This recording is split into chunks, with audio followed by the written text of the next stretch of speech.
बड़े ही सौभाग्य की बात है कि आज हमें ये राम रूपी गंगा, ये अमृत गंगा है, ये हमें श्रवण करने के लिए मिल रही है। और इसमें हर आदमी नहीं आ सकता, जिसको भगवान चाहते हैं वही आ सकता है। आप कितनी भी कोशिश करना और कितने भी प्लान बनाना कि हमें कहीं भी दर्शन करने जाना है या किसी मंदिर पे जाना है, प्लान फेल हो जाएंगे, नहीं जा पाओगे। जब वो चाहेंगे तो प्लान बनाओ या मत बनाओ, पैसे हो या ना हो, किसी के साथ में बैठ के चले जाएंगे। लेकिन जब बुलाते हैं तो कोई भी बाधा नहीं रोक सकती आपको।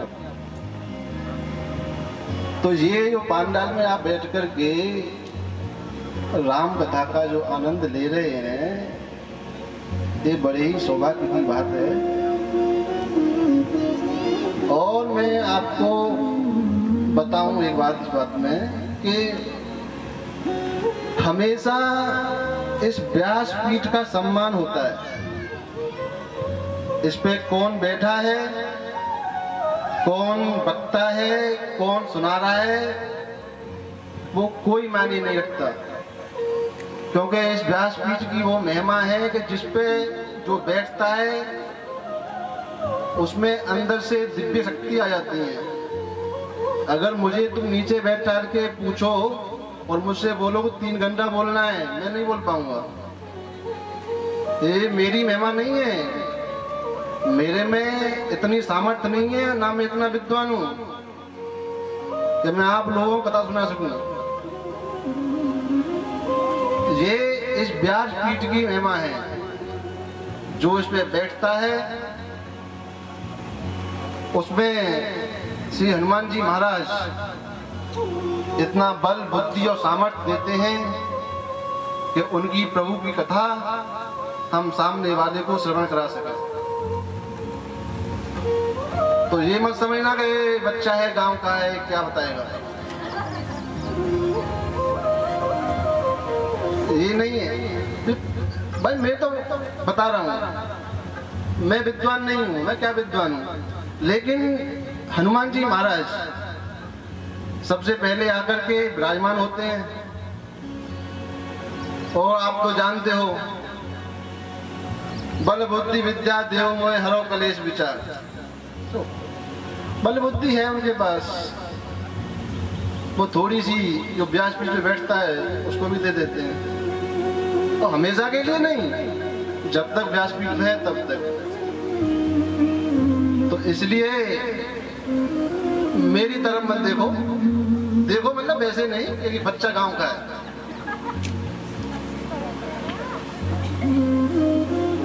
ये समझ जाओ मैं गांव का हूं ही नहीं।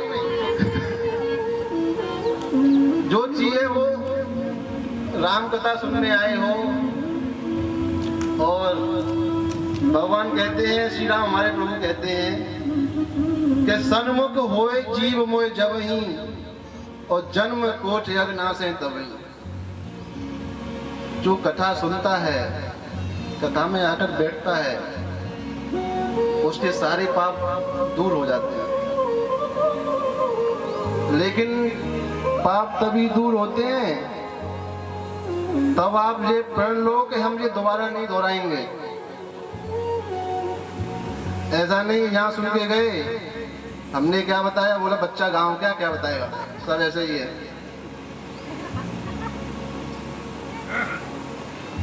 देखिए, राम नाम की महिमा मैंने कल भी बताई और मैं आज भी आपको बताऊंगा। राम नाम की महिमा इतनी सी नहीं है।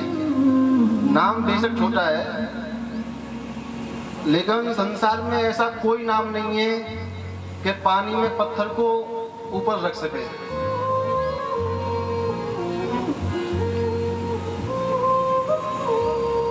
जब पुल बन रहा था, एक छोटा सा प्रसंग है, जब पुल बन रहा था तो सबने कोशिश करी, सारे नाम लिखे गए पत्थरों के ऊपर, शंकर जी का भी लिखा गया। हमारे हनुमान जी महाराज ने स्वयं लिख के देखा, मैं भी तो देखूं क्या होता है, लेकिन किसी भी नाम में वो सामर्थ्य नहीं कि पत्थर को ऊपर रख सके पानी में।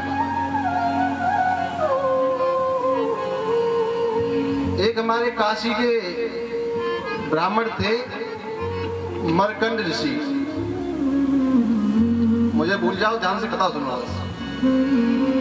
एक मरकंड ऋषि ब्राह्मण थे, तो वैवाहिक जीवन बड़ा अच्छा चल रहा था, बड़े प्रसन्न थे। एक दिन उनको अंदर से ये गिलानी हुई कि मेरे कोई संतान नहीं है। राम नाम की मैं बता रहा हूं, गिलानी हुई, बड़े सिद्ध थे, तपस्या करी,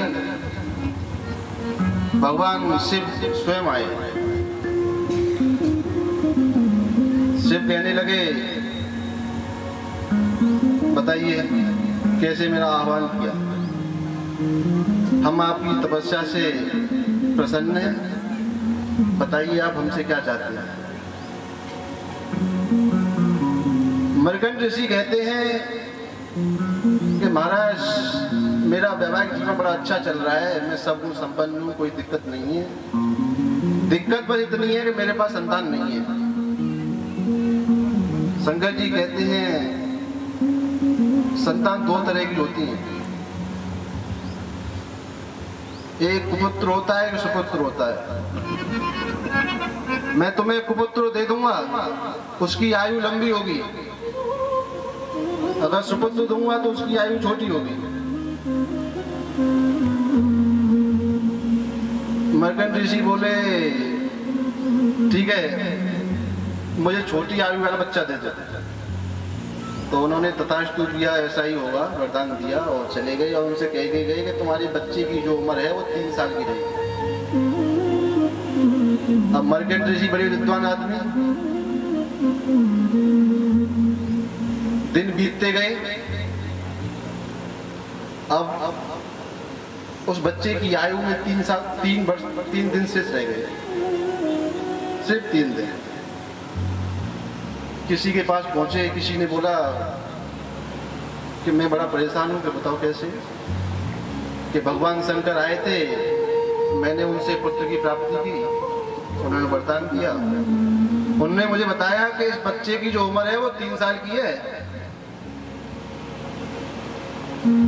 तो बड़े महात्माओं ने बताया कि ऐसा करो, इसको एक ही आदमी और एक ही संत सही कर सकता है। ये वो कौन है? कि किसी सिद्ध पुरुष का इसको आशीर्वाद मिल जाए तो इसकी आयु पूरी हो जाएगी। मरकंड ऋषि बोले, कैसे पहचानेंगे कि ये सिद्ध है, सिद्ध नहीं है?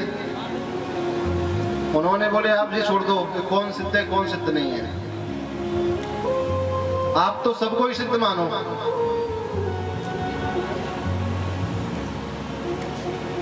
ठीक है। अब सप्तऋषि बच्चे को लेकर के उसको बताया कि जो भी कोई आ रहा है उसको आप प्रणाम करो, जितने भी संत आए, जितने भी साधु आए, सबको प्रणाम करो।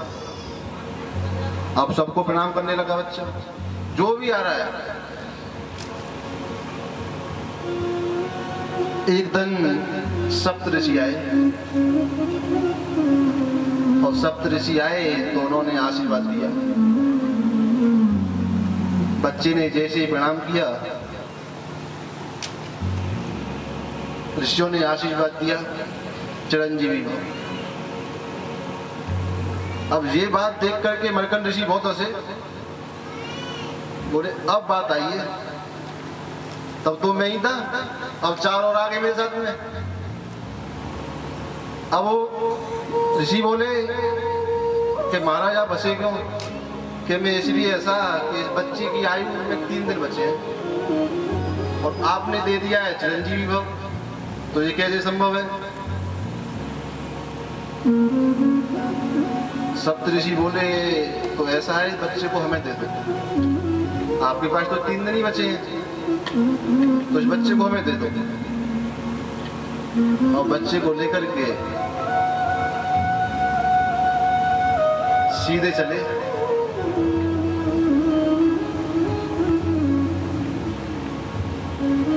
शंकर जी के पास पहुंचे। शंकर जी अपने ध्यान में मगन, क्योंकि उनकी जो तपस्या होती है 88,000 साल की एक तपस्या होती है उनकी। अगर वो ध्यान में जाते हैं तो 88,000 साल पीछे उनकी तपस्या होती है। तो उसके बीच में कोई विघ्न करता है तो उसको जलाकर भस्म कर देते हैं। कामदेव कृष्ण जी के पुत्र थे, फिर भी जलाकर भस्म कर दिया उनको। तो वो तपस्या में मगन, तो मां कोई बात बनी नहीं, तो ब्रह्मा जी के पास पहुंचे। ब्रह्मा जी से बोले कि देखो ये बच्चा है। ब्रह्मा जी ने आशीर्वाद दिया, ऋषियों को भी आशीर्वाद दिया, उस बच्चे को भी आशीर्वाद दिया। जब बच्चे ने पैर छूकर प्रणाम किया, ब्रह्मा जी बोले चिरंजीवी भव। अब तो सप्तऋषि बहुत हंसे, बोले सही है, अपनी बला चल गई। अब सब कहेंगे भाई सप्तऋषि झूठे, हम कहते हैं ब्रह्मा जी भी झूठे, हम काहे को झूठे? ऐसे क्यों कि महाराज इसकी आयु में 2 दिन बचे हैं। अब 2 दिन बचे हैं।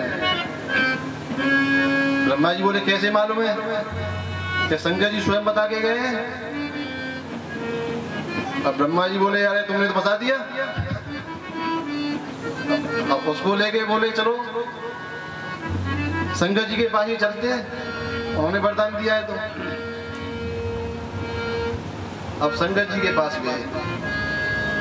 एक ही देवता है, भावियों मेट सके त्रिपुरारी, भाग्य को बदलने वाले एक ही देवता है, वो कालों के काल है।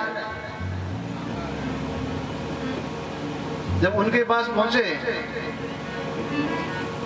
बच्चे को देखकर शंकर जी हंसने लगे, बोले ये तो वही बच्चा है भाई? कि हाँ महाराज वही बच्चा है। जब शंकर जी के पैर छुए बच्चे ने, शंकर जी बोले चिरंजीवी भव। अब चिरंजीवी भव बोले ब्रह्मा जी आओ, बढ़िया है, अब मैं बच गया भाई। जिसने आशीर्वाद दिया है उसने चिरंजीवी दिया है, उन्होंने 3 साल बताई थी। अब जब जे झूठे तो हम झूठे। अब शंकर जी बोले भाई हंस क्यों रहे हो? ऐसे ऐसे बात है प्रभु, आपने 3 साल का वरदान दिया, 1 दिन बचा है। शंकर जी बोले ऐसा करो छोड़ जाओ जी और तुम जाओ। ब्रह्मा जी सप्तऋषि चल दिए वहां से। उन्होंने बोला, शंकर जी ने गए यहाँ आओ, बच्चे से बुलाया और एक शिवलिंग रखी थी सामने। बोले जाओ बेलपत्र ले जाओ, उसके ऊपर चढ़ाते रहो और मैं ध्यान में जा रहा हूं। बोले ठीक है। वो बच्चा बैठ गया उसके पास और उसके ऊपर एक एक पत्ती चढ़ाता जा रहा है। और जैसे ही उसका टाइम हुआ तो यमराज जी के पास तो सब चीज है, तो जैसे ही टाइम हुआ वो लेने के लिए उसको झपटे तो बच्चा शिवलिंग से लिपट गया। और जैसे ही शिवलिंग से लिपटा, शंकर जी की समाधि टूटी और काल के पीछे शंकर जी दौड़े। काल ने पैर पकड़ लिए, महाराज क्या बात है? कि महाराज बात ये है कि तुम्हारी इतनी हिम्मत कि महाकाल के होते हुए काल आ रहा है। जब ये बच्चा नादान है, ना समझ है, फिर भी शिवलिंग से लिपटा हुआ है, तो तुम तुम्हारी इतनी हिम्मत हो गई कि शिवलिंग की मेहमानी समझी तुमने, शिवलिंग का सम्मान नहीं किया। काल बोला प्रभु ऐसा है, आपने 3 साल का वरदान दिया है उसको अच्छे को, और आज जो उसकी जो आयु है समाप्त हो रही है।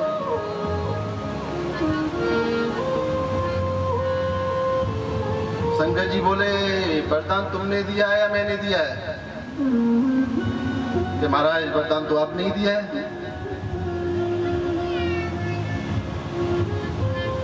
तो 3 साल किसके हिसाब से होंगी? बोले महाराज आपके हिसाब से होंगी। ये सुनो, सतयुग, त्रेता युग, द्वापर युग और कलयुग, ये एक कल्प होता है। और एक ब्रह्मा की अवधि में जो अनेकों कल्प बीत जाते हैं। और 10 ब्रह्मा, जब 10 ब्रह्मा बदल जाते हैं तो मेरा एक दिन बनता है।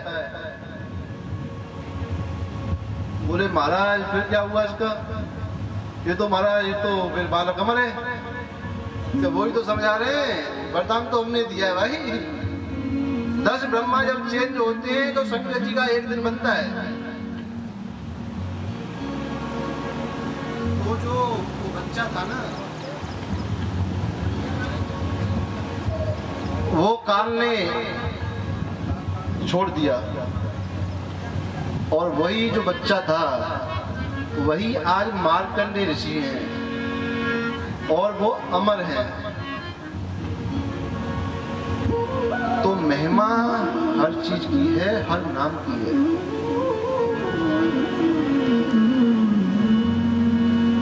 कहा कहूँ लगे ना